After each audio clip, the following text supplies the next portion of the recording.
There's a quiet magic hidden in the soil beneath our feet, a legacy of wisdom left by farmers who thrived centuries before the first tractor rolled across a field. Picture this: vast fields of grain swaying under the sun, nourished by methods so ingenious that modern science still scratches its head. These ancient cultivators didn't have satellites mapping their land or laboratories brewing fertilizers, yet they coaxed abundance from the earth in ways we've somehow forgotten. How did they do it? What secrets did they uncover that our high-tech tools can't quite replicate? That's the mystery we're unraveling today.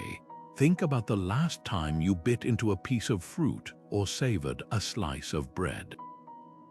Behind that simple pleasure lies an unbroken chain of knowledge stretching back thousands of years.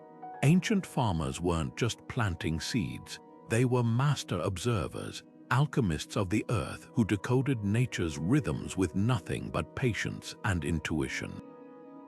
They transformed barren ground into fertile havens, built irrigation systems that defied gravity, and even communicated with plants in ways we're only beginning to grasp.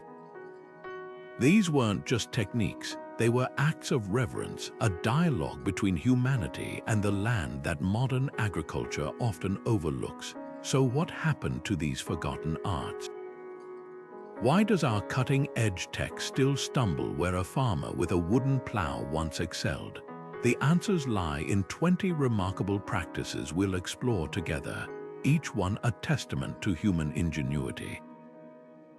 From terraced mountainsides that seemed to defy erosion to seed-saving traditions that preserved biodiversity for generations, these methods aren't just historical footnotes. They're urgent lessons wrapped in mystery, waiting to teach us how to work with nature rather than against it. By the end of this journey, you'll see the past not as a primitive prelude to our modern world, but as a treasure chest of solutions we desperately need to rediscover. The ancients weren't just growing crops, they were growing the future, and it's time we listened. Deep in the heart of the Amazon rainforest lies one of agriculture's greatest enigmas, Terra Preta, or Black Earth. Unlike the thin, nutrient-poor soils that dominate the region, these patches of dark, fertile ground were deliberately crafted by ancient farmers over 2,000 years ago. What makes them so extraordinary? While modern fertilizers exhaust themselves after a few growing seasons, Terra Preta remains astonishingly productive. Some plots are still thriving today, centuries after their creators vanished. Scientists have analyzed this mysterious soil down to its molecular structure, yet no lab has fully replicated its self-renewing magic. The secret lies in an intricate recipe of charcoal, broken pottery, compost, and something even more elusive, a thriving underground ecosystem. Ancient farmers didn't just enrich the soil, they designed living systems. By slowly smoldering plant waste in low-oxygen pits, they created biochar, a porous charcoal that acts like a microbial hotel. This charcoal traps nutrients and moisture while providing a perfect home for beneficial bacteria and fungi. But here's where modern science hits a wall. We can copy the ingredients, but not the alchemy. These farmers somehow balanced charcoal with crushed ceramics, fish bones, and manure in proportions that fostered an entire invisible world beneath the surface. Today's synthetic fertilizers feed plants directly, starving the soil's natural life. Terra Preta, by contrast, feeds the ecosystem, and the ecosystem feeds the crops season after season. Perhaps the most humbling detail, this wasn't just scattered trial and error. Archaeologists find Terra Preta in layers up to 6 feet deep, proof that generations patiently built this resource like a permanent gift to the future. While our industrial agriculture mines the soil's fertility, they banked it. The irony is stark. In an age of satellite-guided tractors and genetically modified seeds, we've yet to match the sustainability of farmers who worked with little more than fire, pottery shards, and an intimate understanding of nature's rhythms. Their legacy whispers a question we're only now learning to ask. What if true innovation isn't about dominating the land, but collaborating with it? The Aztecs faced a challenge that would stump most modern engineers: how to feed a sprawling city built on a lake. Their solution, Chinampas, floating gardens so efficient they yielded up to 7 harvests a year, while requiring no artificial fertilizers or heavy machinery. Picture a network of rectangular islands anchored to the lakebed, their edges lined with willow trees whose roots knitted together like living stitches. These weren't just plots of dirt, they were ecosystems engineered down to the last detail, where every element worked in harmony. What made Chinampas revolutionary wasn't just their productivity, but their simplicity. Farmers layered mud from the lake bottom with decaying vegetation, creating raised beds that stayed naturally warm and nutrient-rich. Canal water seeped through the porous soil, delivering moisture and nutrients directly to plant roots, a self-watering system centuries before drip irrigation. But the real genius was in the unseen partnerships. Fish waste fertilized the crops, aquatic insects kept pests in check, and the willow trees prevented erosion while attracting pollinators. Modern hydroponics might mimic the water-based growing, but they miss the bigger picture. Chinampas didn't just grow crops, they grew an entire food web. The contrast with today's agriculture couldn't be sharper. Where we rely on synthetic inputs to force growth, the Aztecs tapped into nature's existing cycles. Their canals acted like liquid conveyor belts, transporting nutrients from one Chinampa to another without a single pump or pipe.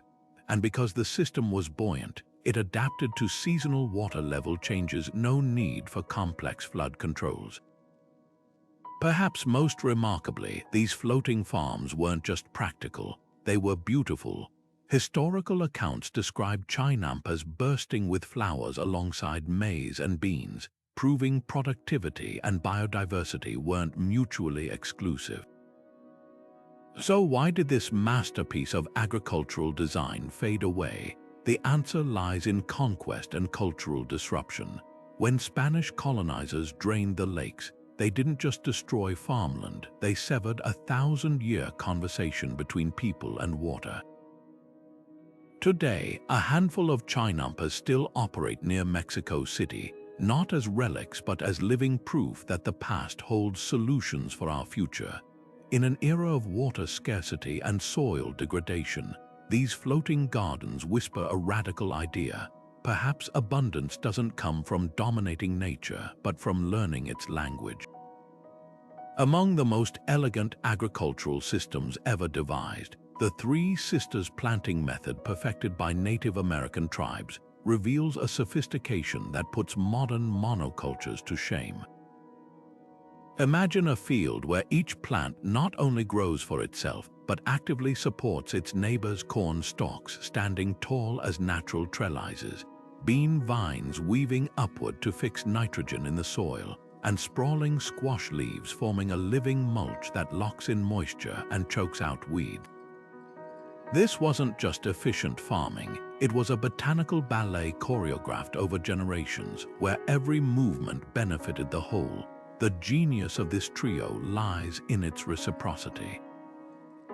While today's vast single-crop fields demand synthetic fertilizers to replenish what each harvest depletes, the Three Sisters created their own nutrient cycle.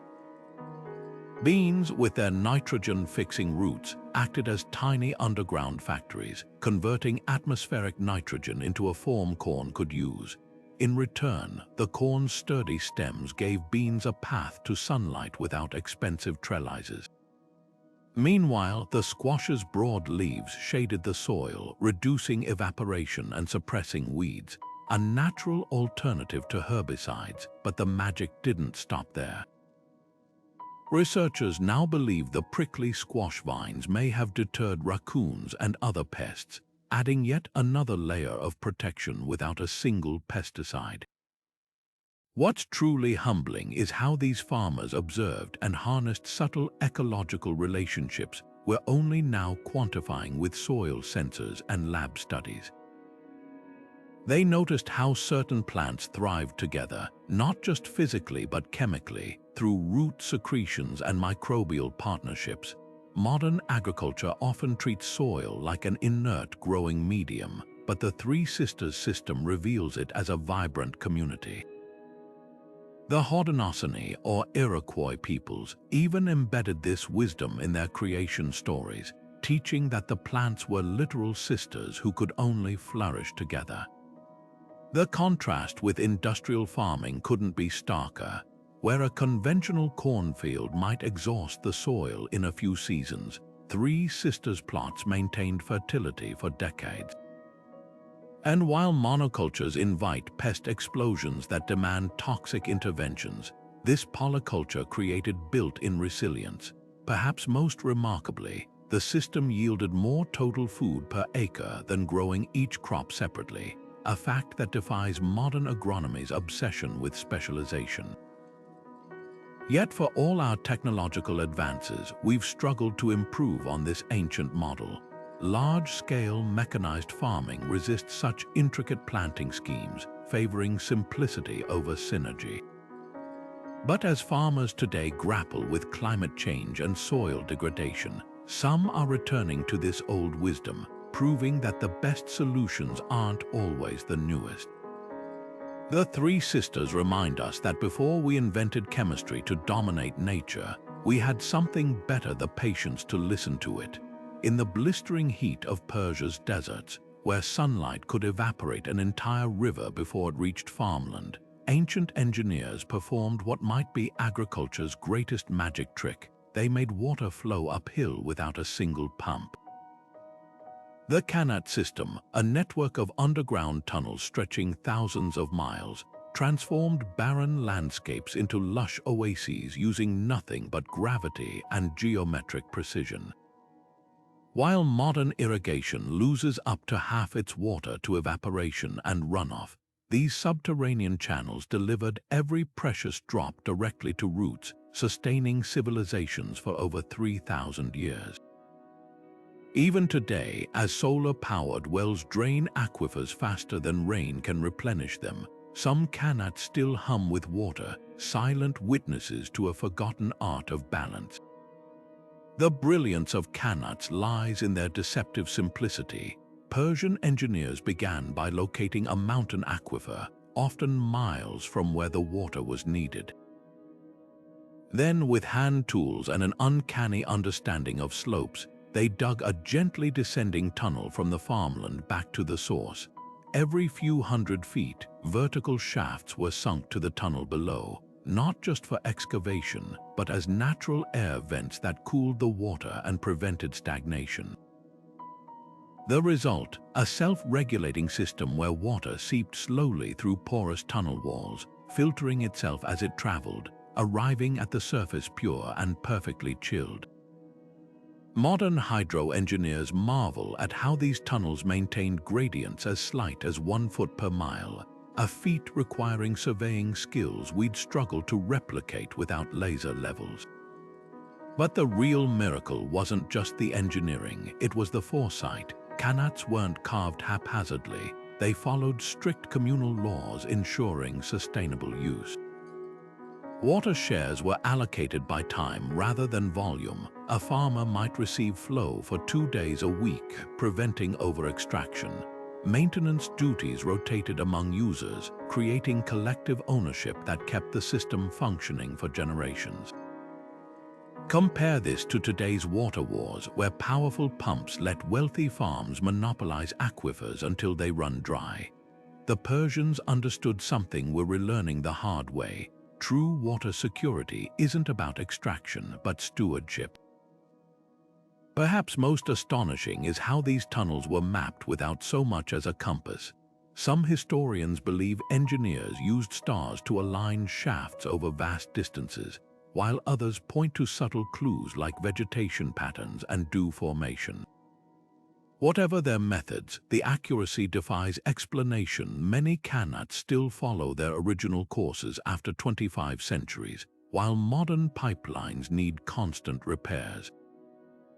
In Algeria's Sahara, one qanat built during Rome's heyday still waters date palms today, its flow uninterrupted by empires' rise and fall.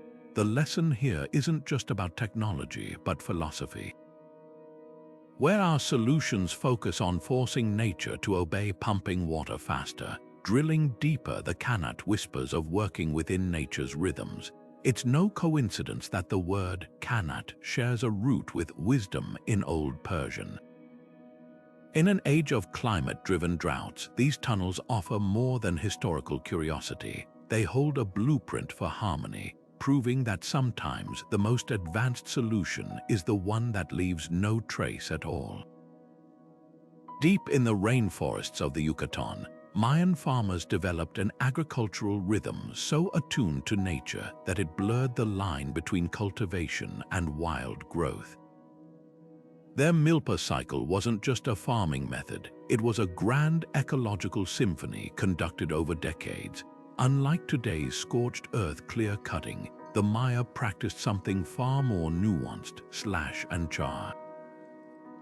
Here's how it worked. Instead of torching entire forests indiscriminately, they carefully selected trees, burned them in low oxygen conditions to create biochar, and mixed this carbon-rich powder into the soil. The result, a fertility boost that could last for 20 years without the nutrient crash that follows modern slash and burn. But the real marvel was the Milpa's choreography of time. A typical cycle began with 2 years of intensive crops: maize, beans, and squash, mirroring the three sisters. Then, over the next 8 years, the field gradually transitioned back to forest, first as a fruit orchard, then as timber trees, and finally as mature woodland. Just as the soil began to tire, the system reset itself, with farmers moving to a new plot while the old one healed. This wasn't abandonment, it was strategic regeneration. By the time they returned to the original plot decades later, the forest had rebuilt itself and the cycle could begin anew. Modern agronomists are only now grasping the sophistication of this approach. Where our industrial farms fight nature's succession, constantly battling back weeds and pests, the Milpa embraced it. The Maya didn't see fallow land as wasted space. They recognized it as nature's laboratory, where mycorrhizal fungi rebuilt soil networks and birds returned to control insects. Their calendars even tracked these agricultural rhythms alongside celestial events, proving how deeply they understood that farming wasn't just about human schedules but planetary ones. The starkest difference between then and now lies in perspective. Today's agriculture measures success in uninterrupted monocrop yields, but the Maya measured it in resilience. Their Milpas survived hurricanes, droughts, and centuries of use without degrading the land, something our chemically dependent fields struggle to achieve. Archaeologists have found Milpa sites where soil carbon levels actually increased over centuries of use, a feat almost unimaginable with modern techniques. Perhaps the most poignant lesson lies in the Milpa's patience. In an era of instant gratification, we've forgotten that some forms of wealth, like fertile soil, can't be rushed. The Maya invested in their land's future as deliberately as they planted seeds, understanding that true abundance isn't extracted from the earth but grown with it. As climate change exposes the fragility of our high-input systems, this ancient cycle whispers a radical truth. Sometimes the most productive thing a farmer can do is wait. Imagine a field where every drop of water does double duty, where rice plants sway above the water while fish dart between their roots, each supporting the other in perfect harmony. This was the reality of Chinese rice fish farming, a practice dating back over 2,000 years that turned paddies into thriving ecosystems. Unlike modern rice farms, which often rely on chemical pesticides to kill insects and synthetic fertilizers to boost growth, these ancient farmers enlisted an unlikely workforce: fish. Carp and tilapia weren't just crops, they were active partners in cultivation, patrolling the flooded fields to devour pests, stir up nutrients, and fertilize the rice with their waste. The result: higher yields, richer soil, and a bonus harvest of protein, all without a single drop of poison. The elegance of this system lay in its simplicity. By flooding fields slightly deeper than usual, farmers created a habitat where fish could thrive alongside rice. The fish's constant movement oxygenated the water, preventing the stagnant conditions that breed disease. Their appetite for weeds and insects like the dreaded rice stem borer eliminated the need for toxic sprays. Meanwhile, their excretions provided a steady stream of natural fertilizer, perfectly balanced for the rice plant's needs. Modern studies confirm what these farmers observed empirically. Rice fish paddies can produce up to 20% more grain than conventional fields, while yielding an additional ton of fish per hectare. Why then did this brilliant symbiosis fade away? The answer lies in the industrialization of agriculture. As farms scaled up for maximum rice output, the subtle rhythms of polycultures gave way to monoculture efficiency. Chemical pesticides promised instant pest control without the hassle of managing fish stocks, and synthetic fertilizers offered predictable nutrient boosts. But these conveniences came at a hidden cost. Today's rice paddies are ecological dead zones compared to their ancient counterparts, silent waters devoid of fish, their biodiversity sacrificed for short-term gains. The loss goes beyond productivity. Traditional rice fish farming wasn't just a technique, it was a philosophy. Farmers saw their fields as living networks where every organism had a role. Dragonflies kept mosquitoes in check, frogs feasted on slugs, and the fish's ripples discouraged algal blooms. This wasn't just farming, it was stewardship, a recognition that abundance emerges from relationships rather than domination. Yet hope isn't lost. In parts of rural China, a quiet revival is underway. Farmers tired of chemical dependency are reintroducing fish to their paddies, rediscovering the old wisdom that the best solutions are often the simplest. Their success hints at a truth we're only now relearning. Sometimes the most advanced technology isn't a new invention, but an ancient partnership waiting to be remembered. While modern farmers struggle with drought-stricken fields and dwindling water reserves, Indigenous Australians perfected an art we're only beginning to appreciate: growing abundant harvests in some of the harshest climates on Earth. For over 60,000 years, they cultivated native grains like kangaroo grass and native millet across deserts where conventional agriculture would falter within weeks. Their secret: a profound partnership with fire, seed, and season that turned arid landscapes into breadbaskets without a single irrigation channel. The brilliance of this system lay in its subtlety. Unlike the dramatic plumes of smoke we associate with wildfires, indigenous fire regimes were precise and purposeful, low-intensity burns timed to the millimeter of ecological readiness. These carefully controlled fires did more than clear land. They triggered a cascade of benefits modern science is still unraveling. Flames removed thatch that would otherwise choke new growth, while the resulting ash delivered a slow-release fertilizer perfectly balanced for native grasses. But the real magic happened underground. Heat stimulated long-dormant seeds to sprout, while also eliminating pests that might attack the emerging crops. Fire wasn't a destructive force here, it was a botanical alarm clock telling the land exactly when to wake.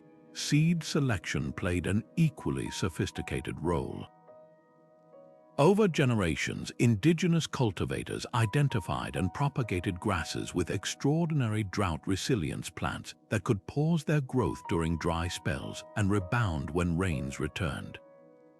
Kangaroo grass, for instance, develops deep roots that tap into subsoil moisture invisible on the surface. Its seeds boast a natural coating that delays germination until conditions are perfect, a built-in insurance policy against false starts. Compare this to modern wheat varieties bred for maximum yield under ideal conditions, plants that demand consistent watering because we've stripped away their ancestral survival traits. What's most humbling is how these practices were tailored to specific landscapes. Indigenous farmers didn't impose a one-size-fits-all approach. They developed hyperlocal knowledge, recognizing that a technique perfect for the red sands of the central desert would fail in the Kimberley's rocky outcrops. They read the land like a living calendar, timing burns to flower blooms, bird migrations, and celestial events, indications that certain soils were ready to receive fire. This wasn't just farming, it was a dialogue with the environment where every action carried the wisdom of millennia. Today, as megadroughts push conventional agriculture to its limits, researchers are finally turning to these ancient techniques.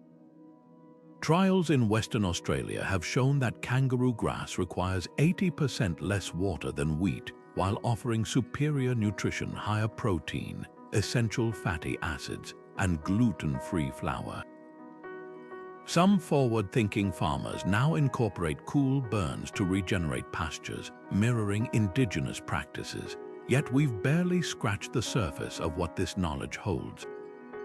The real lesson isn't just about specific plants or fire techniques, but about shifting our entire relationship with the land, from conqueror to collaborator. After all, the deserts remember how to be fertile. We just forgot how to listen. While modern greenhouses guzzle energy to maintain tropical warmth in winter, Viking farmers faced the same challenge with nothing but ingenuity and sunlight. Along the frostbitten coasts of medieval Scandinavia, they crafted an early greenhouse technology so effective it defies expectations, windows made not of glass, but of thin, translucent sheets of mica. This humble mineral, painstakingly split into delicate layers, became their secret weapon against the cold, creating microclimates where vegetables could thrive months beyond their normal season. The brilliance of these structures lay in their simplicity. Vikings selected south-facing slopes for their glass houses, positioning mica panels at precise angles to capture maximum sunlight. Unlike glass, which conducts heat poorly and often cracks under thermal stress, mica distributed warmth evenly while withstanding brutal temperature swings. As sunlight passed through the mineral's crystalline structure, it converted to longer infrared wavelengths that couldn't escape back through the panels, a primitive but effective heat trap. Modern engineers have calculated that these greenhouses could maintain internal temperatures 10 to 15 degrees Celsius above outside conditions without any supplemental heating. But the real innovation wasn't just the materials, it was the integration with nature. Viking greenhouses often backed into hillsides, using the earth itself as insulation. Some excavations reveal sophisticated venting systems, adjustable leather flaps that allowed excess humidity to escape while retaining heat, preventing the fungal growth that plagues modern sealed greenhouses. Even the plants played a role. Cold, hardy crops like kale and turnips absorbed sunlight during the day, releasing warmth slowly at night like living thermal batteries.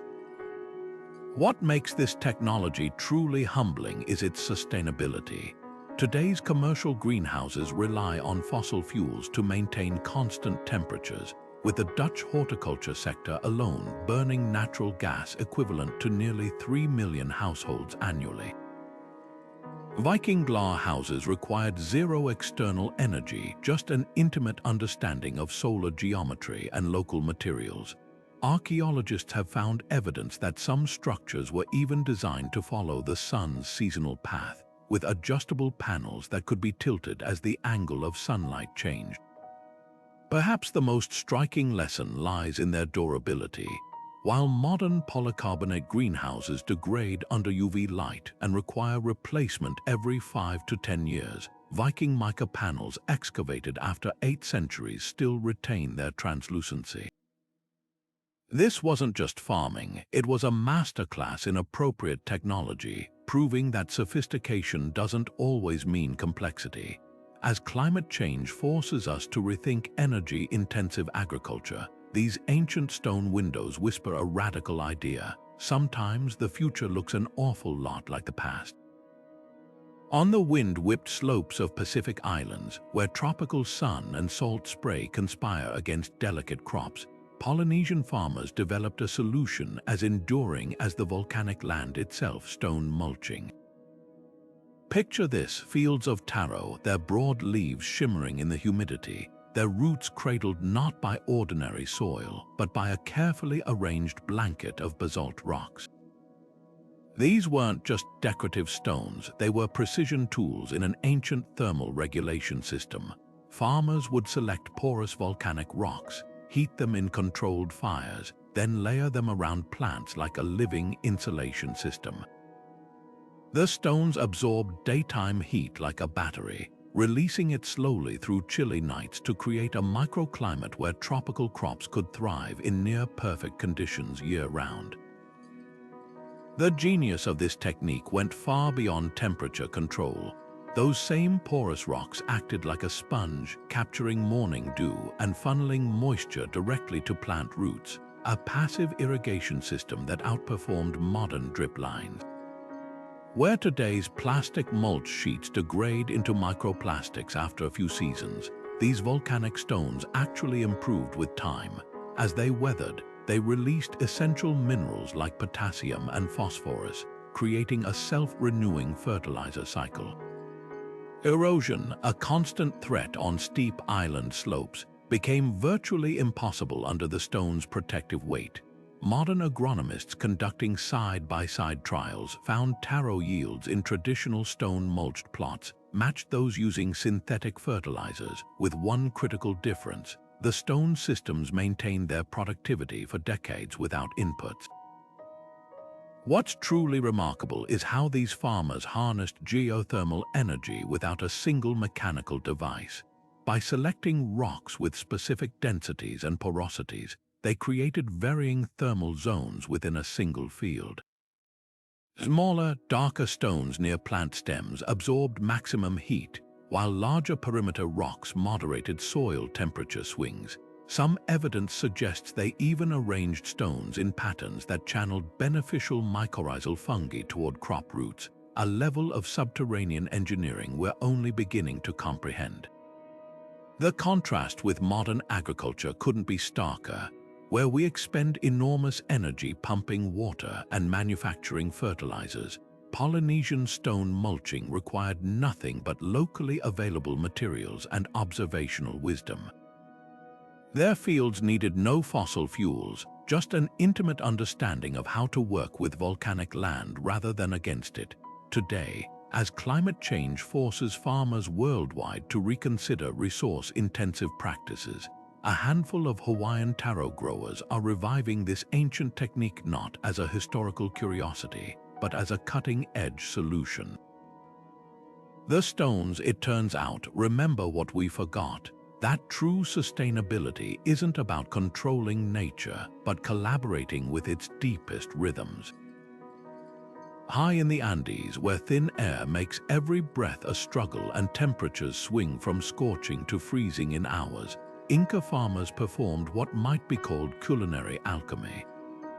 They transformed perishable potatoes into Chuneo, a lightweight, indestructible food that could last for decades without refrigeration, preservatives, or even a sealed container. The process was deceptively simple yet scientifically brilliant. After harvest, potatoes were spread across frosty mountain slopes at night, where sub-zero temperatures ruptured their cell walls and drew out moisture. At dawn, farmers trampled the frozen tubers to squeeze out remaining water, then left them under the intense alpine sun to dry. This freeze-thaw cycle repeated for days until the potatoes became rock-hard nuggets, their starches chemically transformed into a shelf-stable superfood. What makes Chuneo extraordinary isn't just its longevity, but its nutritional resilience. Modern freeze-drying, for all its industrial machinery, often strips foods of vitamins and flavor.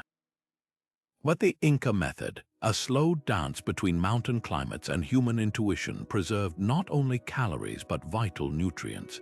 Some colonial accounts mention Spanish soldiers surviving for months on Chuneo during sieges, their health inexplicably better than comrades eating fresher European provisions. Scientists now understand why. The alternating freeze and sun cycles concentrated proteins and minerals while creating natural compounds that inhibited spoilage microbes.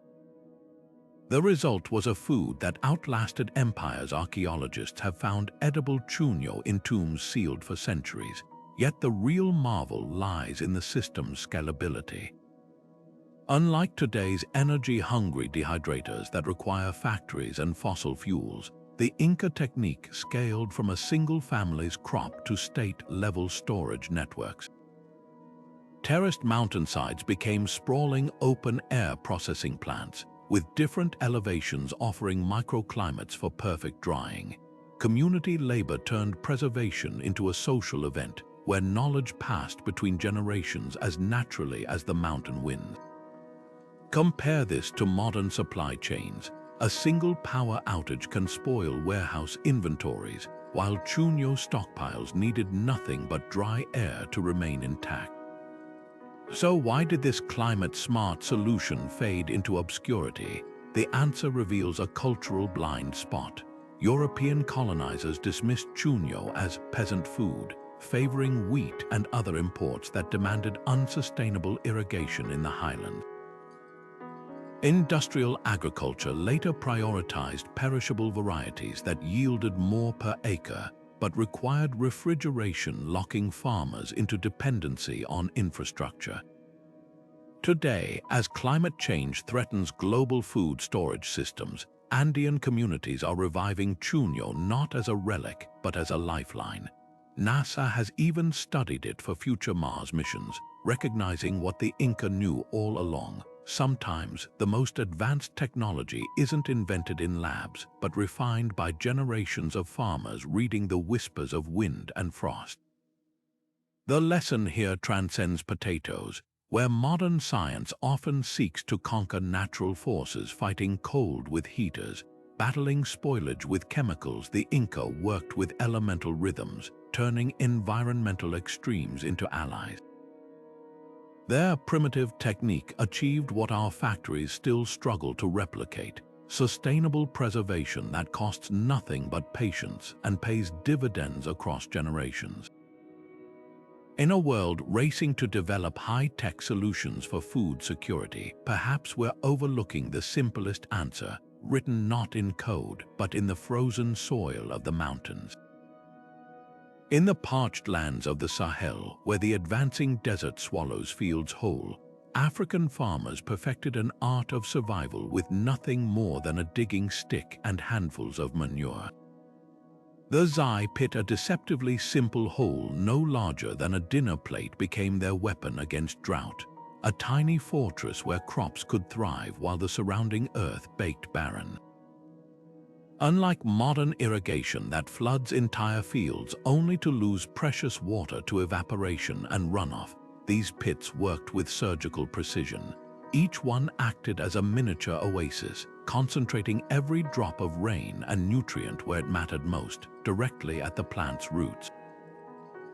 The magic of Zai lies in its layered design. Farmers would dig pits about 30 centimeters deep during the dry season, spacing them in precise grids across what looked like hopeless wasteland. Into each pit went a mix of crop residues, animal dung, and termite mound soil, a cocktail of organic matter that transformed barren dirt into a sponge. When rains finally came, the pits captured runoff that would have otherwise vanished into the hard pan, while the organic matter swelled to hold moisture like a subterranean reservoir. Millet and sorghum seeds planted in these microcatchments sent roots deep into the dampness, often yielding crops where conventional rows failed completely.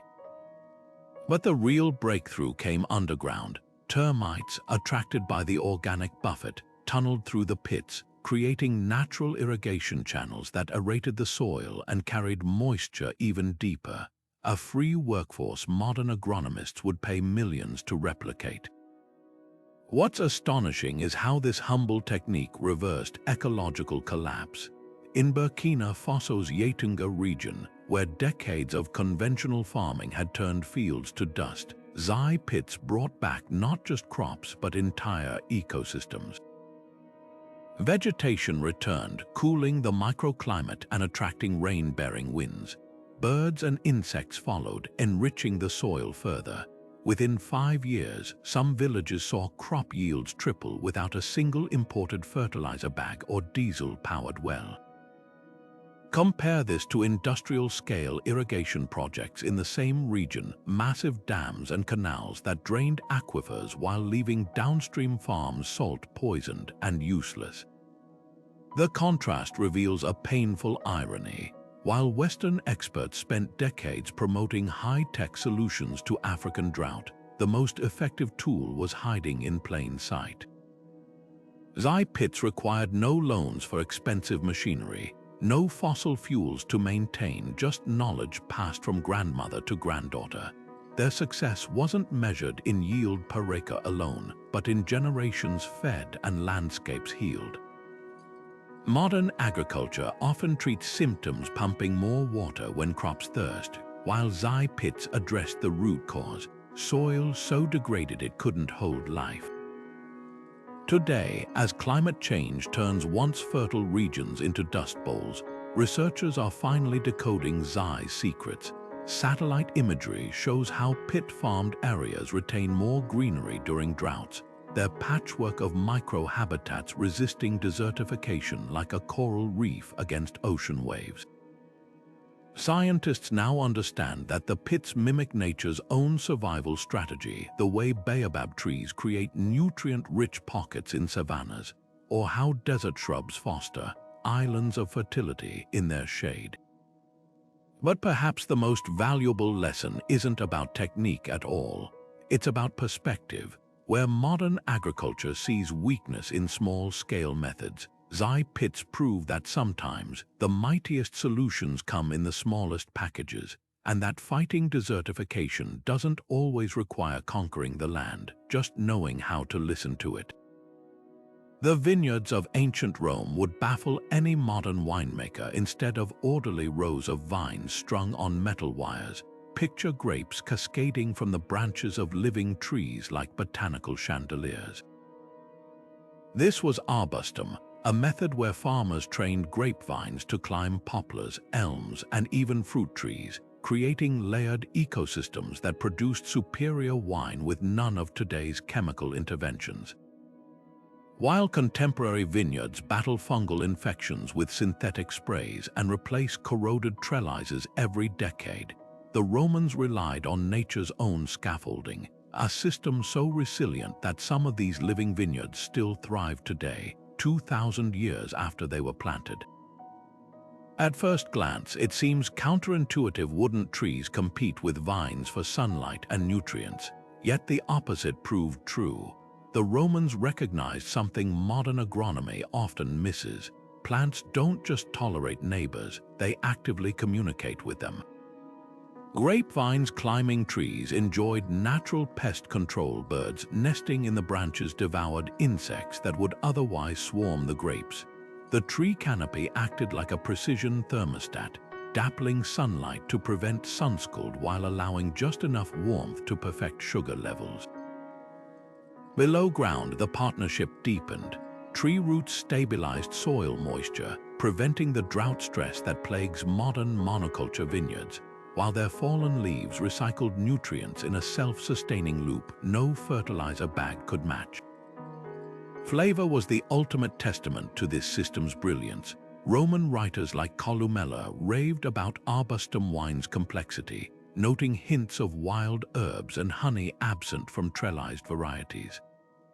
Modern science explains why. Vines grown on trees produce smaller, thicker-skinned berries with concentrated flavors, a response to mild competition that mirrors the prized, stressed techniques of today's boutique wineries. But the Romans achieved this intensity without starving vines or controlling irrigation with digital sensors. They simply let plants collaborate as they evolved to do. The contrast with industrial viticulture couldn't be sharper. Modern vineyards with their sterile rows and isolated vines are ecological deserts compared to Rome's buzzing, bird-filled vineyards. Steel trellises conduct heat, scorching tender shoots, while their rigidity makes vines vulnerable to wind damage problems trees solve with flexible branches and natural insulation. Even disease prevention tells a stark tale. Conventional vineyards rely on weekly fungicide sprays to combat mildews that flourish in stagnant air between trellises. Arbustum vines, however, enjoyed constant airflow through leafy canopies, their fruit drying quickly after rain. The trees even secreted antifungal compounds through their bark, offering organic protection no lab could replicate.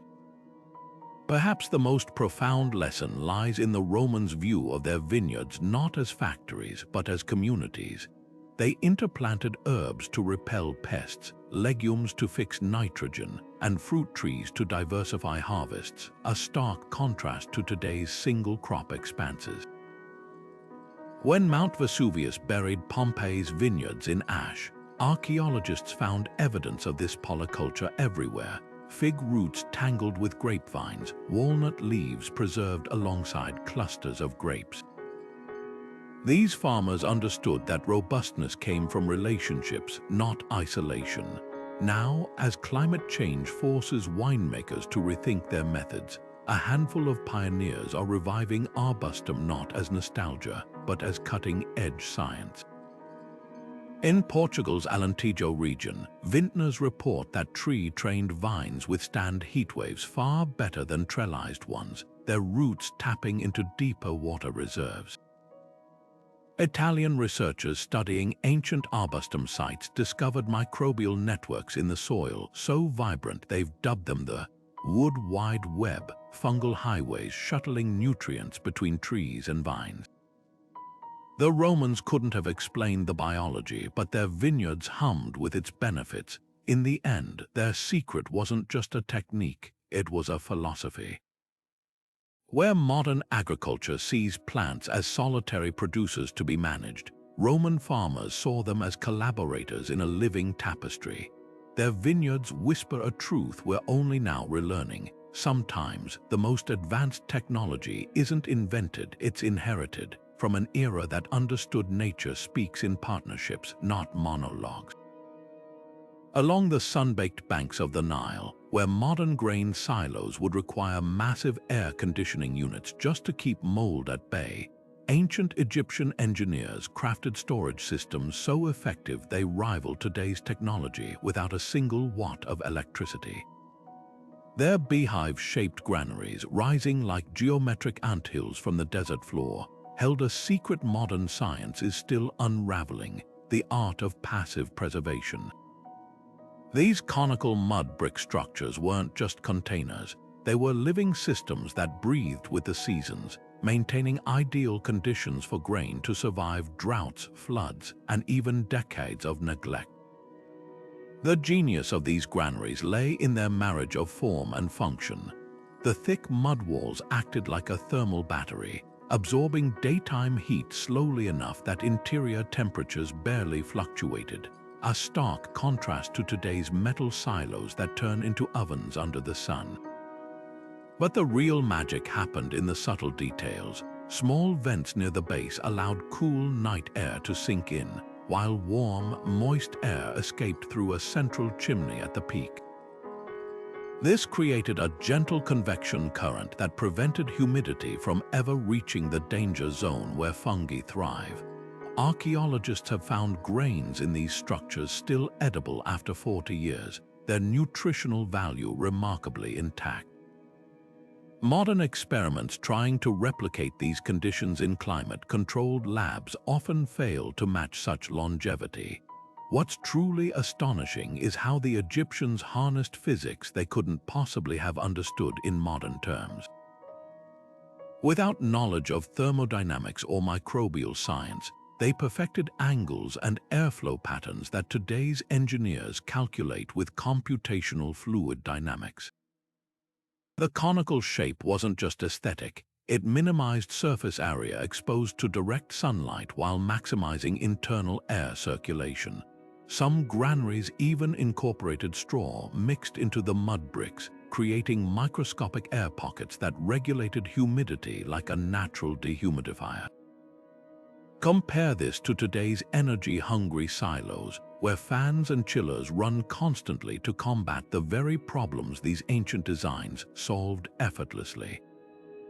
The contrast becomes even sharper when examining maintenance.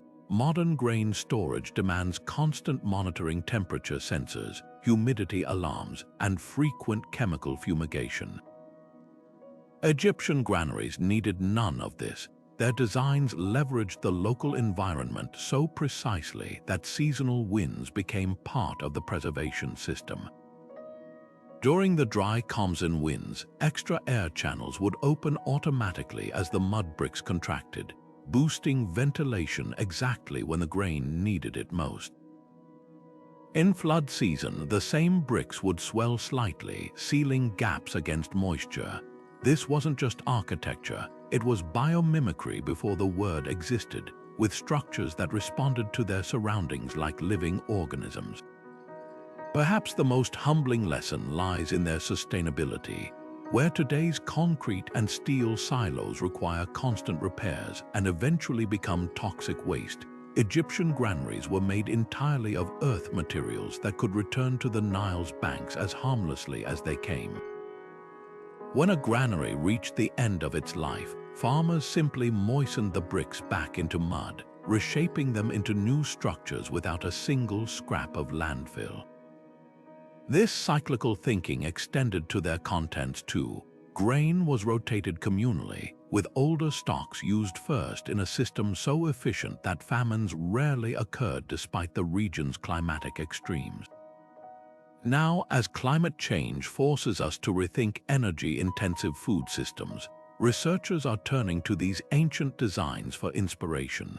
In India's Rajasthan desert, architects have built modern versions of these granaries to store millet, finding they outperform conventional warehouses during power outages. Scientists studying the original Egyptian bricks discovered they harbor beneficial bacteria that suppress mold, a natural preservation effect no synthetic fungicide can match. The past, it seems, holds solutions we're only beginning to appreciate. These silent mud towers stand as monuments to a forgotten truth. Sometimes, the most advanced engineering isn't about overpowering nature, but listening to its whispers. In the lush river valleys of ancient Mesopotamia, where the Tigris and Euphrates wove a green ribbon through the desert, date palm farmers performed an act of agricultural intimacy that modern technology still can't replicate. Hand pollination elevated to sacred ritual. Picture this: each spring, as male date palms released their pollen in golden clouds, farmers would climb the towering females with pouches of this precious dust, carefully transferring it to each flower cluster with the precision of artists.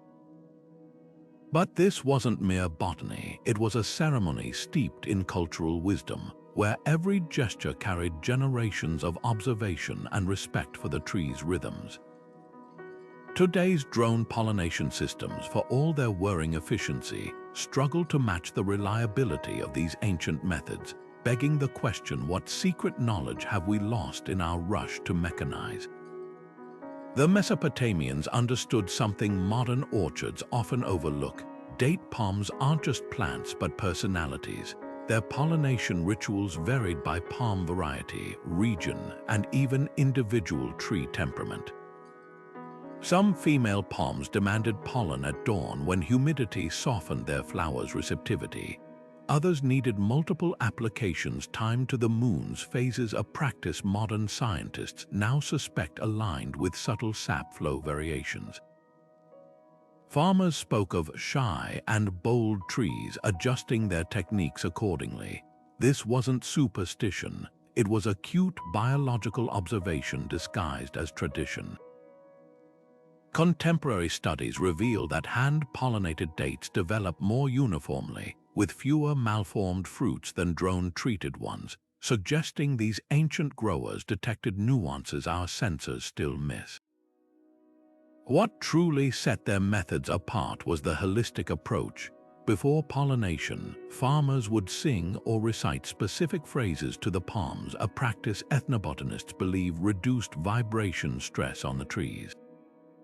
They used brushes made from male palm fibers, creating a biological continuity between pollen giver and receiver. Even the collection baskets held symbolic meaning, woven in patterns said to please the tree spirits. While we might dismiss this as folklore, modern agroecology confirms that plants respond to sound vibrations and human interaction. The Mesopotamians, working without microscopes or biochemistry, had tapped into principles we're only now verifying with lab equipment. The contrast with modern date production couldn't be starker, where industrial orchards blast pollen from aircraft or drones, wasting up to 70% of the expensive powder. Mesopotamian farmers placed each grain with frugal precision. Their yields weren't just abundant but predictable, with historical records showing far fewer boom and bust cycles than today's chemically dependent plantations. The secret may lie in what they weren't doing: overwhelming female flowers with pollen showers that trigger excessive fruit set, leading to stunted dates. Instead, they practiced something akin to precision medicine for plants, custom doses based on each tree's needs. Perhaps the most poignant lesson lies in how these farmers viewed their role. They didn't see themselves as conquerors of nature forcing production, but as matchmakers facilitating a union. Cuneiform tablets describe pollination days as festivals, with entire villages participating in what was clearly both economic activity and spiritual practice. This dual perspective created a feedback loop. The reverence ensured careful technique, which bred success, which reinforced the cultural importance of dates. Modern agriculture, by contrast, often divorces the practical from the sacred, treating pollination as a mechanical step rather than a vital conversation with living systems. As climate change threatens date production across the Middle East, some forward-thinking growers are blending old and new wisdom. In southern Iraq, farmers using revived hand pollination techniques report 20% higher yields than neighboring drone-pollinated groves, with dates that command premium prices for their superior size and sweetness. Scientists studying their methods have identified surprising benefits. The gentle manual approach spreads pollen more evenly across flower clusters than drone blasts, while the ritualistic timing aligns perfectly with the palm's natural hormone cycles. It turns out those primitive songs and lunar calendars might have been tracking biological rhythms we're only beginning to measure with satellites and soil sensors. The story of Mesopotamian date pollination isn't just about agricultural technique. It's about how deep observation, when sustained across generations, becomes a form of science in its own right. Their practices remind us that before we invented technology to dominate nature, we cultivated relationships with it. In an age where drones can pollinate 1,000 trees in minutes but can't tell a shy palm from a bold one, perhaps progress lies not in abandoning the old ways, but in listening to what they've been trying to tell us all along. In the arid landscapes of Rajasthan, where monsoon rains vanish as quickly as they arrive, ancient engineers sculpted water from stone in the most breathtaking way: stepwells. These weren't just reservoirs, but inverted palaces, their symmetrical staircases descending deep into the earth like geological mandalas. While modern wells suck aquifers dry with electric pumps, these structures worked with patience, coaxing every drop of seasonal rain into the ground where it could be savored slowly. The Chand Bayori, with its 3,500 perfectly proportioned steps, didn't just store water, it became a living filter, its porous walls purifying runoff as it seeped downward, replenishing groundwater tables modern drills now struggle to reach. The magic of stepwells lay in their layered intelligence. Each monsoon, floodwaters would rush into the upper chambers, where broad steps slowed the current, allowing silt to settle before the cleaner water descended. Narrower steps at deeper levels minimized evaporation, while precisely angled walls funneled breezes downward, creating natural air conditioning that could drop temperatures by 20 degrees, a life-saving feature in regions where summer heat regularly tops 50 degrees Celsius. But the real engineering marvel was invisible. These structures didn't just hold water, they taught it to walk. By spacing steps at intervals that matched the soil's absorption rate, builders ensured rainwater infiltrated gradually, preventing the flooding that plagues modern concrete catchments. What's stunning is how these structures married utility with artistry. While today's water infrastructure hides behind chain-link fences, stepwells were community centers adorned with intricate carvings, their very beauty ensuring maintenance across generations. Farmers would gather on shaded landings to measure water levels against carved markers, their voices bouncing off acoustically perfected walls designed to amplify important announcements. Some wells even featured submerged prayer rooms where the faithful could meditate to the sound of dripping water, a practice modern hydrologists now recognize as an ingenious way to monitor seepage rates. The tragedy is how thoroughly we've abandoned this wisdom. Modern tube wells drilling hundreds of feet to tap fossil aquifers lower water tables so drastically that many stepwells now stand bone dry. Where these ancient systems recharged aquifers for free, our electric pumps create a vicious cycle. The deeper we drill, the more energy we waste bringing water up, which then evaporates faster in unshaded tanks. Rajasthan's farmers, who once relied on stepwell-watered fields producing 3 crops annually, now watch their wells sputter as the water vanishes deeper underground. Yet hope resurfaces like monsoon rains. In Gujarat's Patan district, locals have revived the 1100-year-old Rane Kai Vav stepwell, its rehydration transforming the surrounding microclimate. Satellite images show vegetation spreading outward from restored stepwells like green ink blots, proving these structures don't just conserve water, they regenerate entire ecosystems. Architects studying their designs are adapting principles for modern cities, creating stepwell parks that manage urban stormwater while providing public spaces. The lesson whispers up from the depths. True water security isn't about force, but harmony, about building systems that don't just extract resources, but renew them with every passing season. High in the misty Scottish Highlands, where rain sweeps across fields more often than sunlight, Celtic farmers faced a challenge that would send modern agronomists scrambling for industrial dryers: how to preserve their precious oat harvests in a climate that seemed determined to rot them.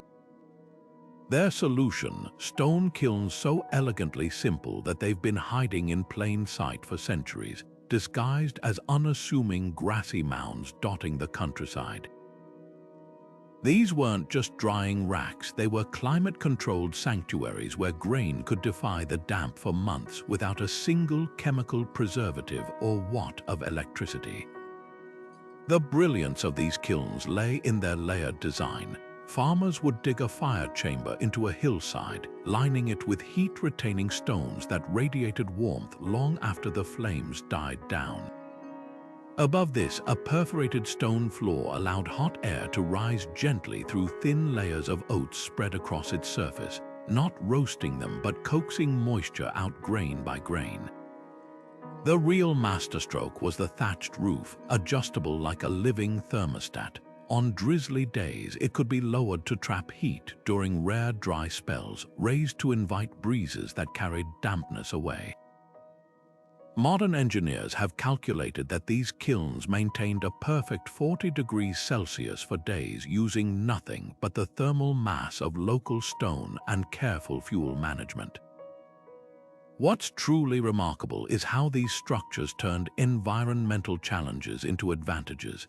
The very humidity that threatened the oats became part of the preservation process.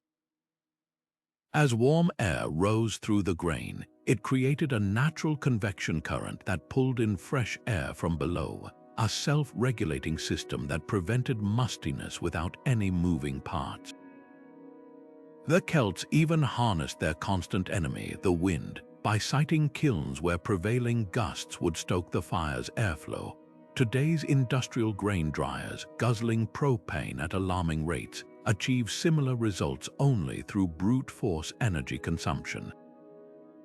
The contrast with modern methods couldn't be starker, where contemporary combines dump wet grain into trucks for rushed transport to centralized drying facilities, a process that often damages kernels and requires fungicides. Celtic farmers dried oats slowly, in small batches near the fields.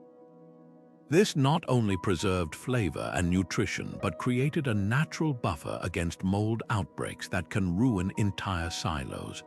Archaeologists have found kiln sites where oats stored this way remained edible after 2 years in open-air conditions that would spoil modern grain in weeks. Perhaps the most humbling discovery came when researchers tried replicating these kilns using 21st-century materials. Concrete versions cracked under thermal stress, while metal components rusted in the relentless damp. Only by returning to the original design's local stone, organic insulation, and that breathable thatch did they achieve the same flawless results. The Celts understood something we're relearning. Sometimes the best technology isn't about overcoming nature, but collaborating with its rhythms. Now, as climate change makes rainy seasons wetter and drying periods more unpredictable, a handful of Scottish crofters are reviving these ancient kilns, not as historical curiosities, but as practical solutions. Their success whispers an uncomfortable truth. In our rush to industrialize, we may have discarded some of agriculture's most resilient wisdom. These stone sentinels stand as quiet reminders that sustainability isn't always about inventing new tools, but remembering how to use the old ones properly. In the flooded rice paddies of feudal Japan, farmers cultivated more than just grain. They nurtured entire ecosystems where every creature had a purpose. The sight would baffle modern agronomists. Flocks of domesticated ducks waddling between young rice shoots, their webbed feet stirring the water as they feasted on weeds and insects. This wasn't just pest control, it was agricultural alchemy. Each duck became a living machine, its droppings fertilizing the plants while its constant paddling oxygenated the water to boost root health. The system was so finely tuned that farmers could harvest both premium rice and plump ducks from the same field, all without a single drop of herbicide or bag of synthetic nitrogen. What made these duck rice systems revolutionary was their elegant reciprocity. While today's farms spend fortunes separating livestock from crops, building specialized barns for animals and monocropped fields for grains, Japanese farmers saw the synergy we've since forgotten. The ducks' voracious appetites eliminated 3 major headaches at once. They devoured weed seeds that would choke the rice, snapped up insect pests like stem borers before they could multiply, and even ate snails that carried parasites harmful to humans. In return, the rice fields provided ducks with protein-rich insects and aquatic plants, creating meat richer in omega-3s than grain-fed poultry. Modern studies confirm what these farmers observed centuries ago. Duck-paddled rice fields require 70% less labor for weeding and produce grain with significantly higher levels of beneficial amino acids. The real magic lay beneath the water's surface. Duck movement stimulated a phenomenon scientists now call the rhizosphere effect. As their feet churned the mud, they released trapped nutrients while encouraging rice roots to grow stronger. Their droppings didn't just add nitrogen, they introduced beneficial microbes that modern soil tests show improve plant immunity. Some historical records suggest farmers even bred ducks with slightly splayed feet to maximize this tillage effect, a level of co-evolution between livestock and farming practices that industrial agriculture has never matched. So why did this brilliant system fade into obscurity? The answer lies in the 20th century's obsession with segregation. Post-war agricultural reforms, influenced by Western industrial models, pushed farmers toward specialization, rice fields here, duck pens there. Chemical companies promised faster results with herbicides and fertilizers, dismissing the duck method as antiquated. The tragic irony, modern rice farms now battle the very problems ducks solved effortlessly. Without their constant cleaning, paddies become breeding grounds for resistant weeds, forcing farmers into an endless arms race of stronger chemicals. Duckless fields also lose their natural aeration, leading to methane emissions 20 times higher than integrated systems. Yet in a handful of Japanese villages, the old ways never disappeared. Farmers like Takao Furuno in Fukuoka have not only preserved the tradition but proven its relevance. His duck rice fields yield more grain per acre than conventional neighbors while requiring zero purchased inputs. When avian flu threatened poultry operations globally, his free-ranging ducks showed remarkable resistance, likely because their diverse diet and active lifestyle built stronger immune systems. The lesson rings clear across centuries. Nature doesn't thrive in monocultures. Those thriving Edo period paddies, buzzing with life above and below the water, held a truth we're only now rediscovering: that the most productive farms aren't factories, but living communities where every species plays its part. Perhaps the deepest wisdom of these systems wasn't technical, but philosophical. Where modern agriculture sees ducks as separate from rice production, something to be confined and fed, Japanese farmers viewed them as partners in cultivation.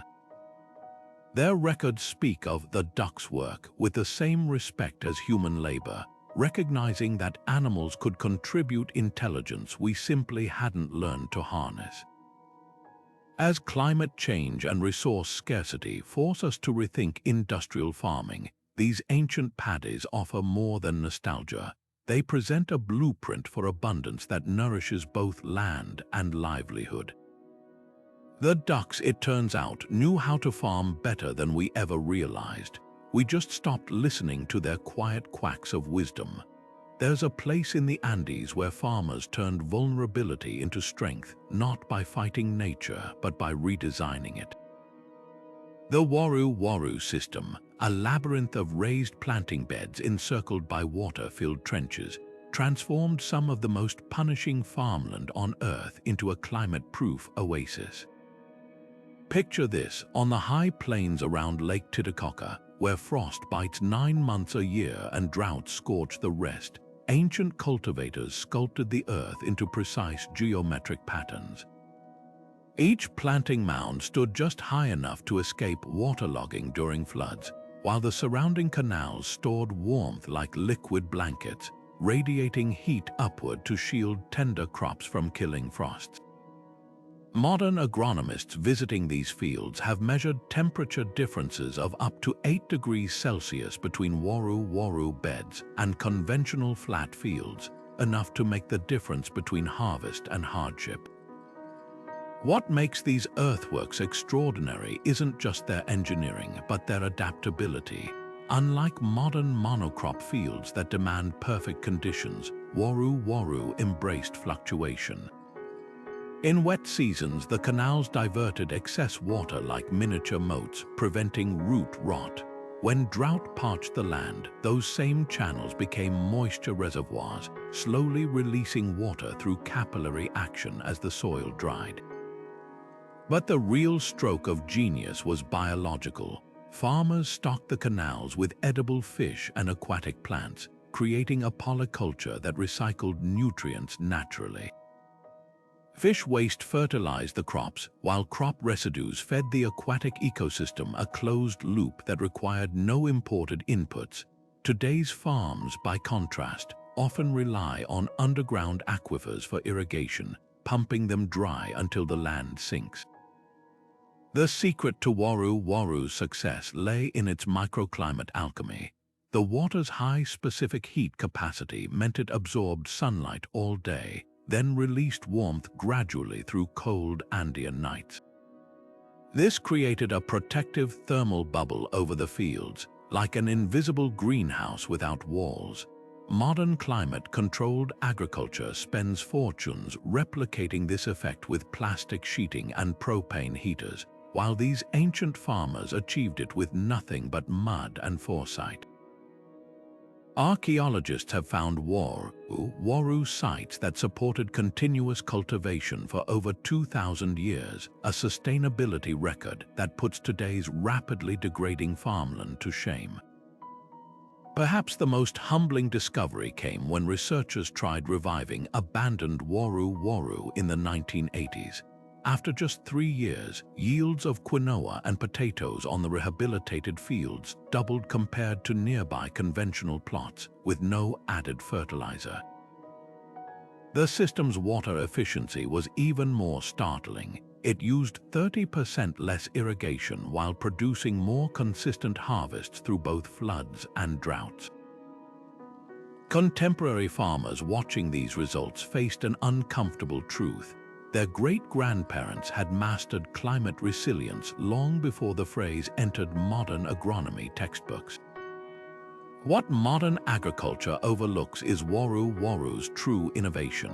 It didn't just resist environmental stress, it harnessed it. Where today's fields treat frost and drought as emergencies to be battled with heaters and sprinklers, these raised beds transformed those challenges into design features. The canals didn't merely prevent flooding. Their evaporative cooling during heat waves created natural air conditioning for crops. The mounds weren't just drainage solutions. Their steep sides increased surface area for beneficial soil microbes. This wasn't farming as warfare against nature, but farming as dance, with every step anticipating the land's next move. Now, as climate change amplifies weather extremes, Waru's lessons grow urgent. Engineers in Bolivia are adapting the principles for modern vineyards, using water channels to protect tender grapevines from increasingly erratic frosts. Permaculture designers in drought-stricken regions mimic the system's water retention strategies, proving that ancient wisdom scales to contemporary needs. The real breakthrough isn't copying the technique exactly, but embracing its underlying philosophy. That resilience emerges from working with a landscape's natural rhythms rather than forcing conformity. Those geometric patterns etched into the Andean earth aren't just relics. They're a message from the past, written in soil and water, about how to farm a turbulent future. While modern farms rely on laboratory soil tests to gauge fertility, medieval European farmers developed a self-renewing system through nothing but keen observation and patience, the 3-field rotation. Picture the countryside not as a patchwork of single-crop monocultures, but as a living calendar where each field cycled through wheat, legumes, and restorative fallow periods in precise sequence. This wasn't just planting different crops, it was agricultural timekeeping at its most elegant. where every season played a vital role in an unbroken chain of renewal. The genius of this system lay in its biological reciprocity. A typical rotation began with winter wheat, the cash crop that fed villages.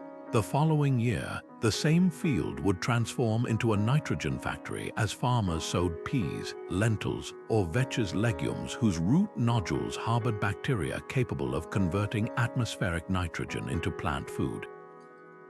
But the real magic happened in the third year when the field was left fallow.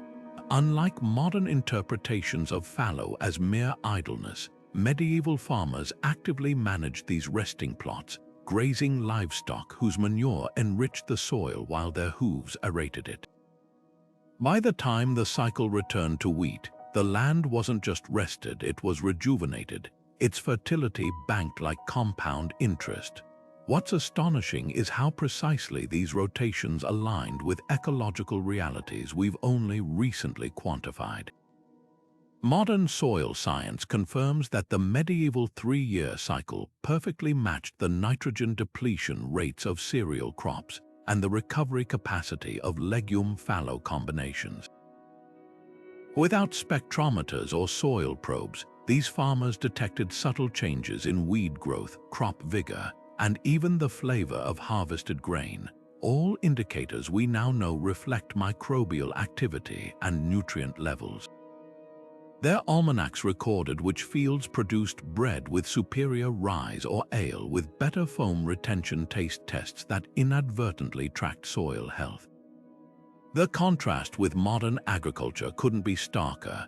Today's simplified 2-crop rotations, often just corn and soybeans, demand synthetic nitrogen to compensate for missing the restorative fallow phase.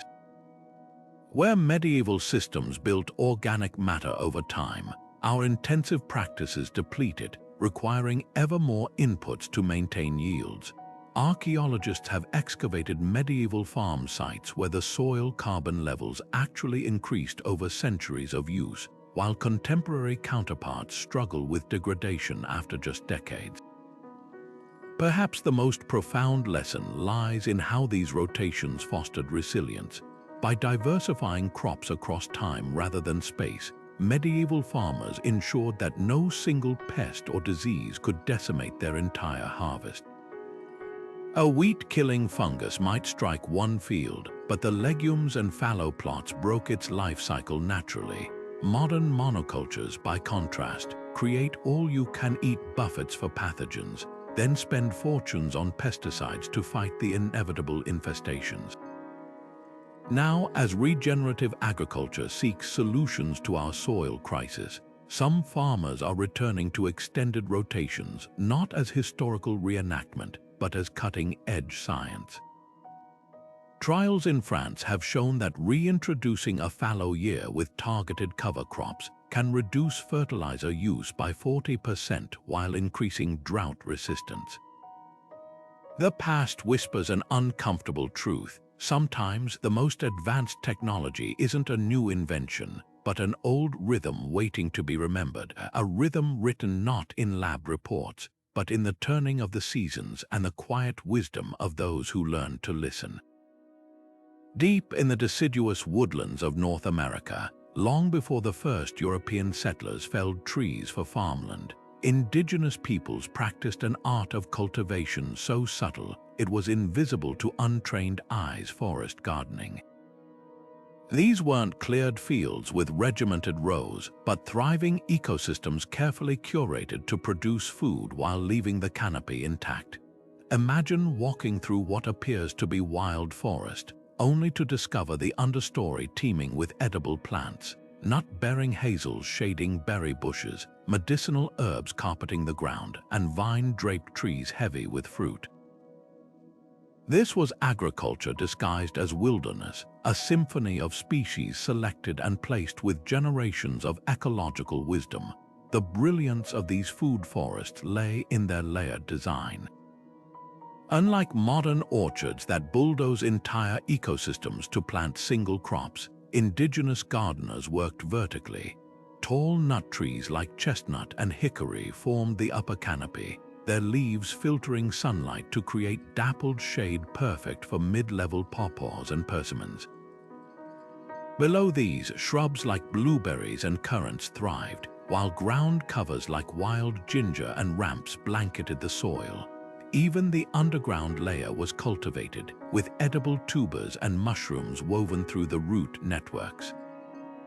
Each plant played multiple roles, fixing nitrogen, attracting pollinators, or deterring pests, creating a self-sustaining system that mimicked nature's own blueprint. Modern permaculture enthusiasts would recognize the principles instantly, but with one crucial difference: these gardens weren't designed, they evolved. Over centuries, indigenous gatherers noticed which plants flourished together, which seedlings sprouted where birds perched, and how fallen leaves nourished certain roots. They didn't impose order on the landscape. They listened to it, gently encouraging beneficial relationships while weeding out imbalances. The result was a living larder that required no plowing, no chemical inputs, and remarkably little labor once established. Archaeological digs at sites like the Cahokia mounds reveal soils far richer in organic matter than surrounding untouched forest, proof that human intervention, when done respectfully, can enhance rather than deplete. What's most humbling is how these systems outperformed modern agriculture in resilience. Where today's monoculture orchards panic at the first sign of drought or invasive pests, the forest gardens shrugged off challenges. Their biodiversity created natural insurance. If one crop failed, others thrived. The dense canopy retained moisture during dry spells, while the variety of plants confused specialist insects. Even disease struggled to gain footing amidst so many different species.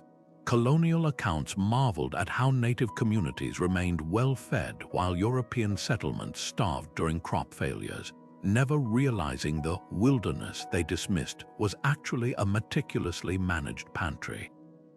The tragedy lies in how thoroughly we've forgotten this model. Modern industrial agriculture treats trees as obstacles rather than allies, sacrificing perennial abundance for annual convenience.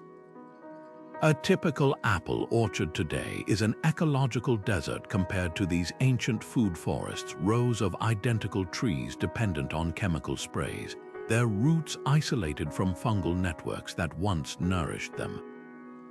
We've traded a system that produced medicine, fiber, fruit, and nuts simultaneously for one that yields a single commodity at tremendous ecological cost. Yet whispers of this old wisdom persist. In Washington's Pacific Northwest, the Tlingit and Haida nations still maintain traditional forest gardens where salal berries grow beneath towering cedars. Agroforestry pioneers like Martin Crawford in England have demonstrated how these systems can thrive in temperate climates, with his food forest yielding harvests 12 months a year without tilling or sprays. Scientists studying these models have made startling discoveries. The mycorrhizal networks in undisturbed forest soils transfer nutrients between species with efficiency our fertilizers can't match, while the shade-grown fruits often contain higher antioxidant levels than sun-blasted commercial varieties. The lesson here isn't about rejecting modern agriculture wholesale, but about remembering what we've lost. These forest gardens represent a middle path between domination of nature and passive observation, a partnership where humans act as cultivators rather than conquerors. As climate change forces us to reconsider our brittle food systems, these ancient blueprints offer more than nostalgia. They provide a roadmap for abundance that regenerates rather than depletes.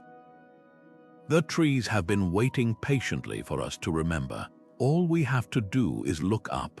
From self-fertilizing soils to symbiotic planting, ancient farmers didn't just sustain their land, they made it flourish. These weren't mere survival tactics, they were acts of reverence, a dialogue between human ingenuity and the earth's wisdom. Take the Aztec Chinampas, where every element, fish, water, and willow roots worked in concert, or the Andean Waru, where frost and flood became allies instead of enemies. These systems didn't just avoid depletion, they created abundance that echoed across generations. What's humbling is how these methods reveal a truth we've lost. Sustainability isn't about sacrifice but synergy. The Polynesian stone mulches didn't just protect taro roots, they transformed volcanic rock into a self-renewing fertilizer. The Mesopotamian date pollinators didn't conquer nature's rhythms, they danced with them, turning pollen into poetry. Even the Viking greenhouses with their mica windows harnessed sunlight without fighting winter's chill. These weren't primitive workarounds, they were masterclasses in observing, adapting, and collaborating with the natural world. Now, as modern agriculture grapples with soil degradation, water scarcity, and climate chaos, these ancient solutions whisper a radical alternative. The Zai Pits of the Sahel didn't need billion-dollar irrigation projects to green the desert, just holes in the ground and termites as unpaid laborers. The Milpa cycle of the Maya didn't battle succession, it embraced it, letting the forest heal itself. These techniques ask us a provocative question. What if progress isn't about inventing new tools but remembering old ones? Of course, nostalgia alone won't feed billions, but integrating these principles could reshape our future. Imagine cities with Stepwell-inspired parks that recharge aquifers while hosting community gatherings, or vineyards where grapes climb trees again, reducing pesticide use and carbon footprints. The real lesson here isn't about rejecting technology, it's about redefining it. True innovation might mean pairing drones with duck paddies, or combining soil sensors with the Three Sisters' wisdom. So which of these 20 techniques resonated with you? Was it the self-healing Terra Preta or the Celtic grain kilns that outlasted empires? Drop your favorites in the comments. Let's keep this conversation growing. And if you're hungry for more hidden wisdom from the past, hit subscribe.